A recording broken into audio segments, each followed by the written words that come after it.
Moving to the latest version of Streamit is easier than ever. If you're upgrading and want to keep all your videos, here's what you need to know. First things first, make sure you're running the latest Streamit theme.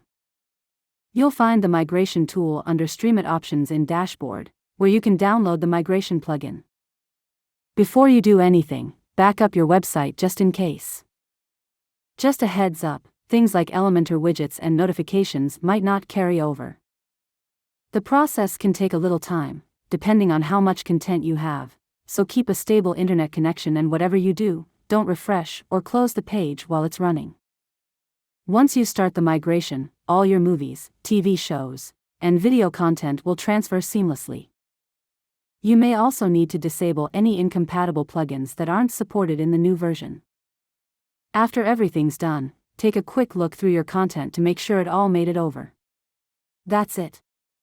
With the latest Streamit, managing your video content just got a whole lot smoother. Enjoy the upgrade.